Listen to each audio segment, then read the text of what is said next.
Hello, everybody, and welcome to the first production diary for the Patreon. This is a free sample of what you will find on the Patreon for the third tier, 10 USD per month. I will be doing one of these for every main release on my channel. This one's going to be a little bit different, and a lot of these first ones are going to be a little bit different because I'm normally going to be posting these a week after, and there will be a Q&A section, but obviously this is several years after because I want to catch up, and there's no Q&A section. But I will try to give you, everything else should be the same. So this is a good example of what the Patreon is going to be like. So if this is something that interests you by the end of this, feel free to check that out. Your contributions, your help, your support is always greatly appreciated and helps keep this channel running.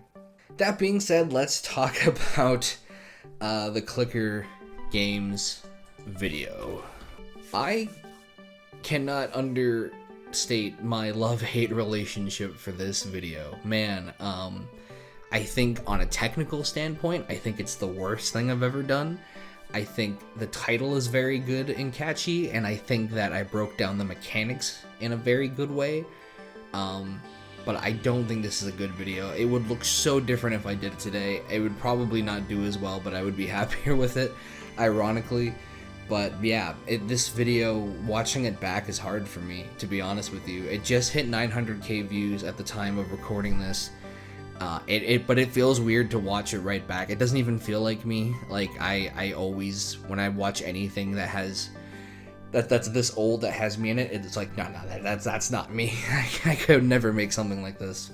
It truly is incredible, the fact that 99% of you are here because of this video. You're like, this is my claim to fame. This is my success. This is the only reason I'm relevant, is this video.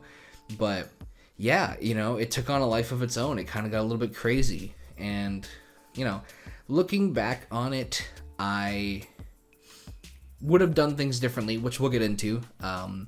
But overall, you know, like I said, as much as I don't like watching it anymore, obviously I'm glad I made it because it gave me everything I have right now. So the idea, where did the idea for this video come? So for the Patreon, I have this split into several sections. We have the video, where I just give a general reaction to the video, the idea, the planning, the execution, the aftermath, and then if there's a question and answers part, then the answers. So this is the idea section. This idea came about in 2015. I want to say I started writing this shortly after or before I graduated from film school. I graduated very loosely, I say that word. I did 2 years. And I have 2 certificates. My first year was general motion picture arts, and I dropped out. You could do 1, 2, or 4 years, so I did 1 year. My second year was documentary, and there I met Racevic, and Racevic was starting to get into this world on YouTube, the video essay world. I think he was always capable of doing it.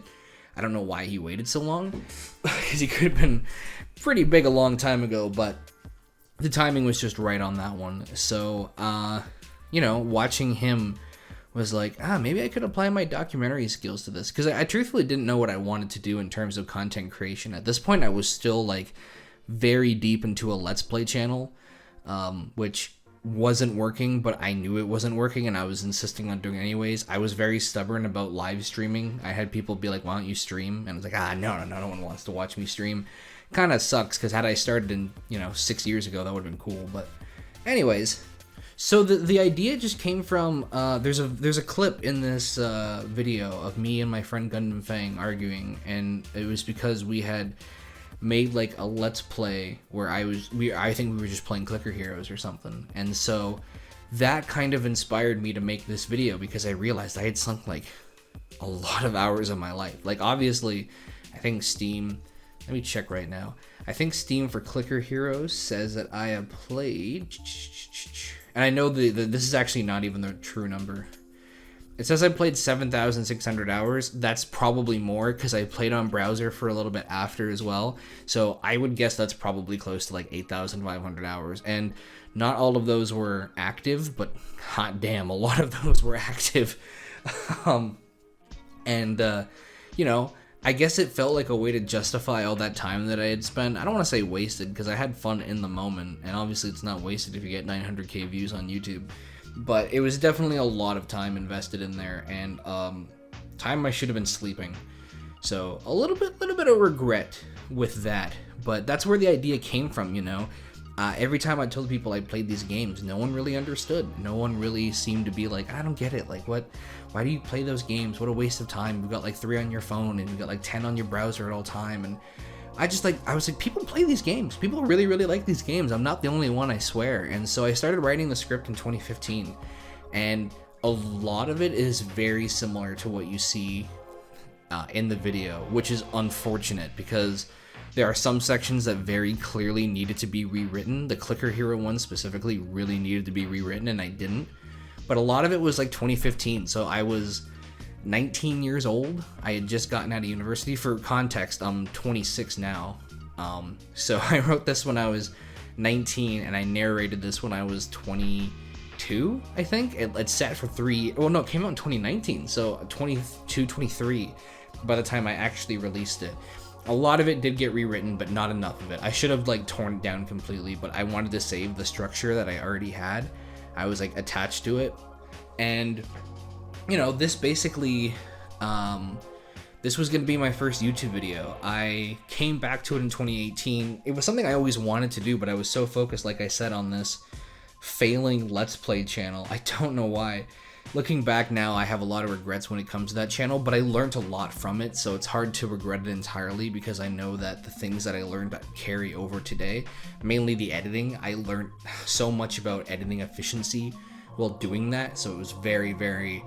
It was worth the time, as much as it was frustrating to run that channel. That's a whole other video about why that channel was a nightmare. Maybe I'll get into that someday, but yeah, that was, you know, I quit my job in 2018, and my Let's Play channel was wrapping up officially. It actually wrapped up at the beginning of 2019, but nothing was recorded after a certain point in 2018.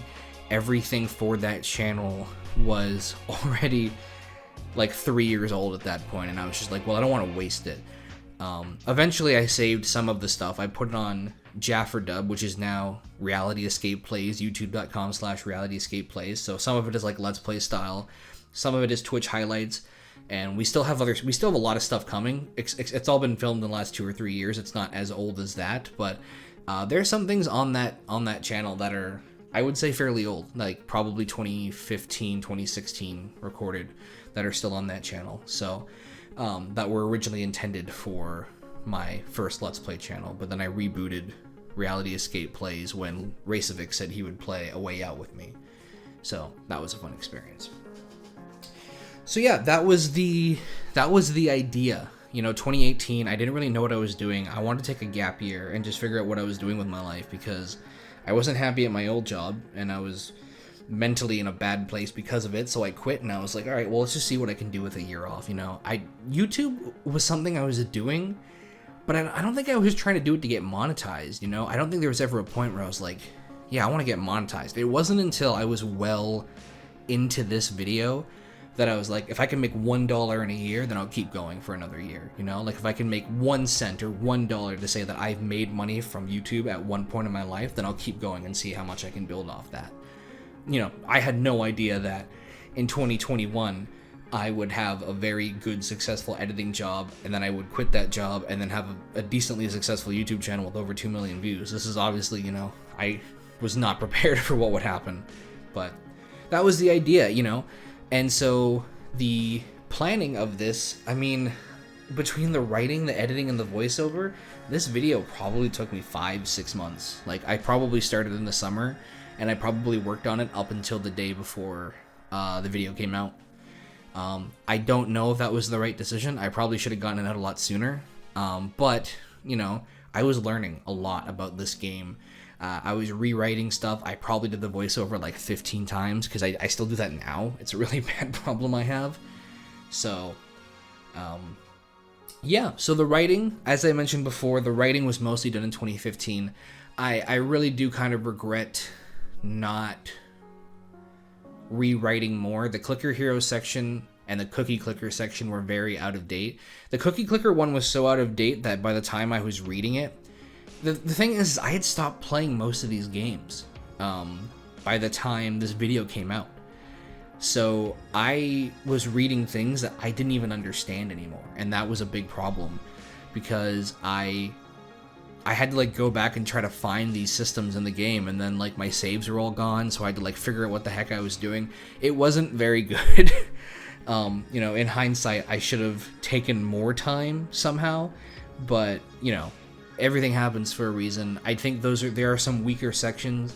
You can definitely tell that like the clicker heroes and cookie clicker section were written a lot older, and then like the soda dungeon and the D&D one with the famous censored out moment in it, which everyone keeps commenting on, and stuff like that. You can tell those were recorded a lot more new. In fact, even I think a lot of the clicker heroes footage I think was really old, because you can see like it's got Christmas snowflakes on it.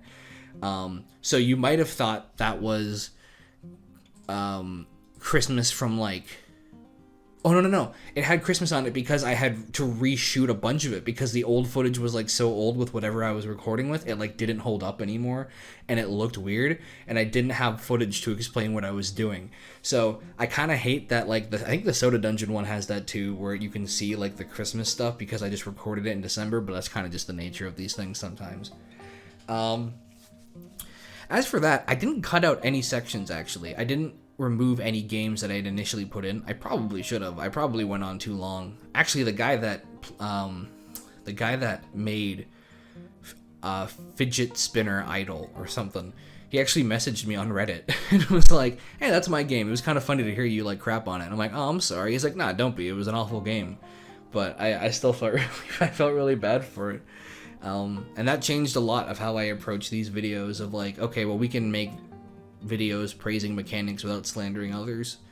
And I know a lot of people are like, nah, you gotta, you know, if you're gonna review stuff or analyze stuff, you're allowed to say what's objectively good and objectively bad. It's like, hey, who am I to say? If you enjoy something, you enjoy something, right? There's nothing wrong with that. So I think that it's completely fine to, you know, like Fidget Spinner Idol, and I don't need to crap on it. I do feel bad that I did, but that guy didn't care, so I got lucky. But if I did that with like a game that someone poured like years of their life into, I'd feel awful, you know, even if it wasn't the most ideal thing ever.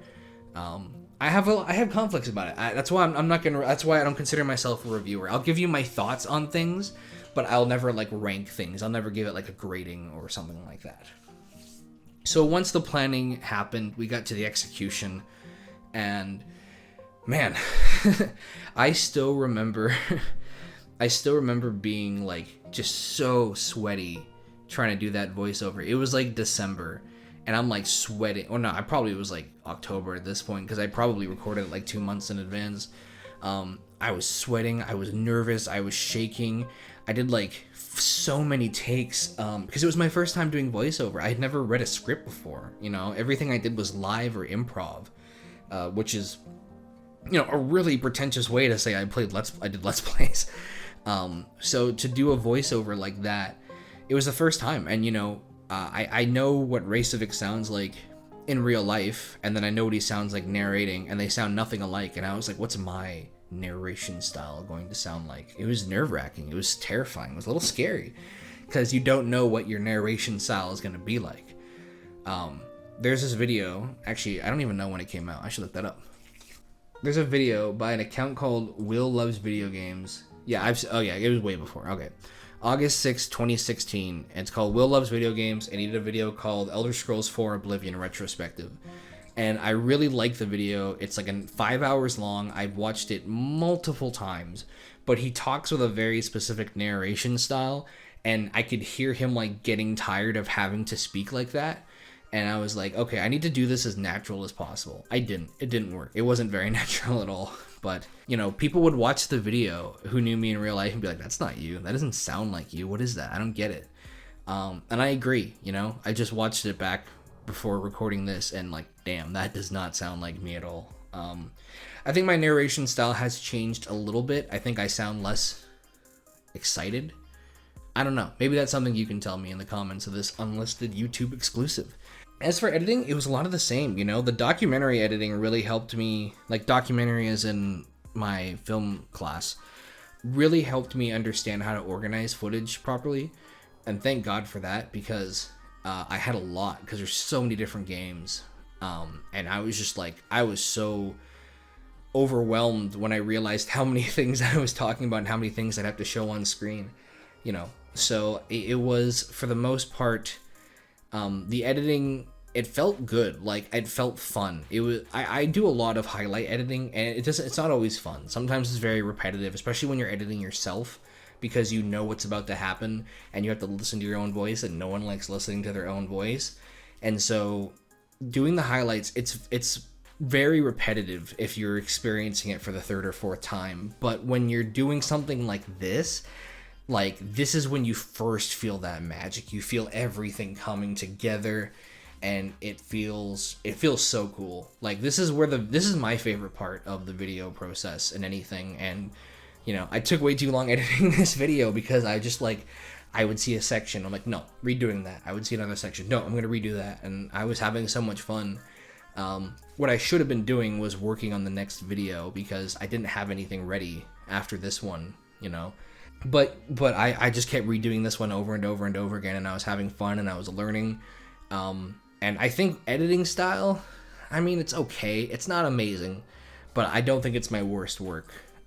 There are a lot of time lapses. I'm a huge fan of time lapse. If you watch anything that I make, there are going to be time lapses in there, just because I love the way they look. But you know, editing, I don't think it's too bad. I think it's okay. As for music was something I was very worried about, and I really didn't know what I was looking for. You might think by looking at my channel I'm very into like techno or like hip hop or these like EDM beats and stuff, but truthfully that's just what is the most available in the YouTube copyright free library. So everything I took was from there. I did not want to risk anything getting claimed, even though I knew there was 0% chance of me making money from this video. Boy, how wrong was I going to be. But yeah, you know, this is where I really like, I think when I was editing this is the moment where I was like, oh, I could do this like forever. You know, like writing was like fun until it wasn't. And then voiceover was excruciatingly painful. Editing audio, your voice audio, when you have multiple takes, and listening to all your noises and stuff, because I have a lisp and a slur, so I make a lot of mouth noises. God, it's so bad, dude. But editing is where I realized, like, oh, I love this. Like, I want to do this forever. When I went to film school, I originally went to get into editing, and then my director for my final project in my first year was such an asshole that I dropped out of that program. And then when I went to documentary, I got to do all the editing myself, and I was like, this is what I want to do, you know. And obviously I got an editing job, editing for Simply a Mario 64 speedrunner, former anyways.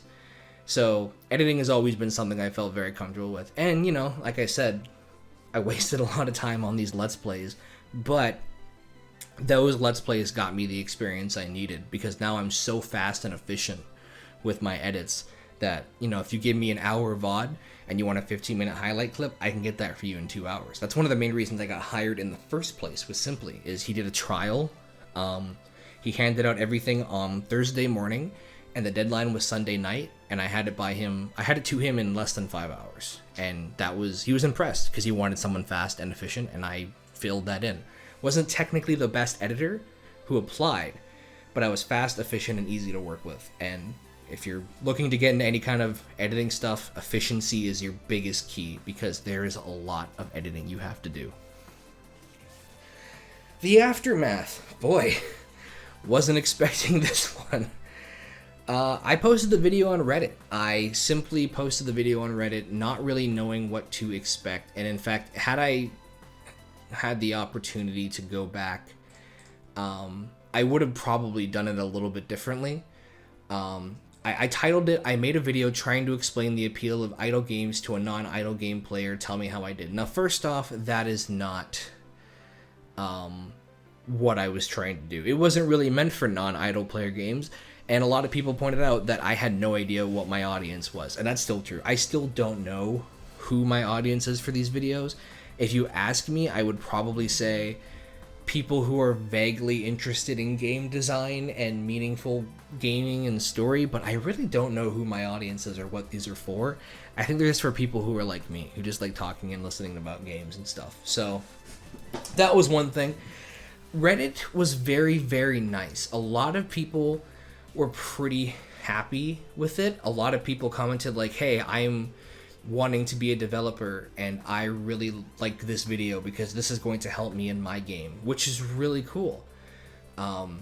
People, some people said the video was way too long, which is also completely valid as well. It's a very long video. I like making really, really long videos. If you're, depending on where you're watching this video at the history of my channel, I really, really, really like long videos. The other thing too is when you post something like how do they do, you're not going to just hear people complimenting your video or negatively. They're going to act like they make videos their entire lives, which to be fair, my resume was empty. This was the first video on my channel. So when people are like, oh, well, technically I would have done this better and I would have done this better, it's all fair. I took none of it to heart and I followed none of the advice and I kept doing my own thing. But, I shouldn't have worded it that way. I shouldn't have said, tell me how I did, because I didn't actually want to know. I just wanted people to watch the video. But it got 200 upvotes on Reddit, I think, or something like that. And then it was about like 1,000 views after the first month. And I was like, holy crap, this is incredible. I've never made a video that has over 1,000 views. Second month went by, another 1,000 views. And I was like, oh, this is really cool. Like, people are really starting to comment and like on this stuff. And then March happened. And it started getting 10,000 views, and then it started getting 10,000 views a day, and then it started getting 50,000 views a day, and then 100,000 views for, I think I had 2 days where I had like over 100,000 views a day. Maybe not, maybe it was like 70 or something, but like, it started blowing up. I figured out later the reason was because 2 people had done videos about clicker game design. I think one person had said like why it's a good game, or why like the mechanics are good, and someone said why the mechanics are bad. And I got caught in the crossfire, to be honest with you. The title of the video is actually different than what it is now. It used to be, right now it's what makes clicker games good. I think it used to be what makes a good clicker game, which I think is also a good title, but also sounds like a review. I think they're both equally as eye-catching. I think this one's a little bit more eye-catching. What makes clicker games good? Because it sounds like I'm defending the genre more than picking apart games. Although, to be fair, I am picking apart games. So, I don't know. Maybe I should change it back. But at this point, I'm kind of content just leaving it where it is. And moving forward, when I do the What Makes a Blank Game Good series, I want to approach it from that sense of me, exploring a genre and learning about it and enjoying it and having fun with it rather than reviewing things. A lot of people didn't like the structure of the video. They felt like I should have focused more on specific mechanics, and they didn't like that I was like breaking down game by game. And they're like, well, you're not telling us what makes them good. You're just telling us what you like about certain games. And I was like, yeah, but that's what makes them good. And then, sometimes people would be like, oh, well, there wasn't really like a thesis. There wasn't really like an ending monologue. And I was like, there kind of was. A lot of people commented, with just like games that they like to play, which was really cool. It's got over 2,000 comments right now. You take whatever comment you can get. You really can't get too picky with the with comments. But when people just started commenting their games and asking me if I'd played them, I was like, whoa, this is too much. I can't play all these games. And also, like, kind of the point of the video was for me telling people not necessarily not play the games, but make sure you're not getting like addicted to them. So, but I can't complain. Most of the comments are positive. Even if you look at the upvote to downvote ratio, it's 23K to 461. That's insane. I don't think any one of my videos has lower than a 98% upvote to downvote ratio, which is really cool. I know it's such a minor thing, but it means a lot to me. Overall, I never could have predicted that the video would have gone this high. It really blew up. I wasn't ready for it, to be completely honest with you. That is like my biggest regret, is that I was not ready for this at all. I didn't have a follow-up video, and for those who subscribe to the Patreon, the next video we'll be talking about is the tower defense one. You'll get to hear me talk about how I was not ready at all and why the tower defense one should have been a lot better than it was. It still did really good, but it shouldn't have done as good as it did, in my opinion anyways. But yeah, at this point I would do the question and answers. There is no questions to be asked here because I will be answering questions on the Patreon post, but this is just a free sample of what the content will be like over on Patreon. $10 American a month. Not only are you helping support me, not only are you getting releases a day early, but you also get this every video. So I'm going to be doing a bunch trying to catch up. Then once I'm caught up, you know, if you watch a video, the next week this will be released. So you get extra video, unscripted, just me candidly talking about the game. And yeah, you know what? I can't be too upset with the video. As much as I don't like watching it anymore, a lot of people found me through this video. This video is the reason I have most of what I have. And I am well aware that I will probably spend most of my life trying to make something better than this. And I'm also well aware that I may never make something better than this. And that's okay, you know? As long as I make something that I'm happy with and that fulfills me, I think that's okay. At the time, this was something I was passionate about. When people started saying, oh, you should do first-person shooters, or you should do this genre, or this genre, they weren't things I was passionate about, you know? There will never be something that I was as passionate about at this time then click. Oh no, that's not true. There will be things I'm passionate about, but at this time in my life, there was no game that I knew as well as I knew this one. There was no genre that I was passionate on defending as much as this genre. And so, yeah, I hope you enjoyed listening to me chat about this. This is like I said, this is going to be a Patreon exclusive thing. But because it's an unlisted video on YouTube, if you're interested and you want to leave a comment anyways and just let me know what you think, that's fine. I might answer them if I remember to check my notifications. But for the most part, this is your free sample. Thank you for watching this. Even if you watch this with no intention of pledging to the Patreon, it still means a lot that you like my content enough to listen to me ramble about a video that's over 2.5 years old for half an hour. So I hope that this is something that you guys are interested in. I hope that you enjoyed. And if you are here because you subscribed because of the clicker video, thank you very much. It means the world to me. And I hope that the content I am still creating is to your liking. And I hope that even though I may never make something like this again, I hope that you still enjoy what I have to make. Thank you all, everyone. Stay safe, and I will see you in the next one. Maybe, maybe not. But I'll see you around, I'm sure.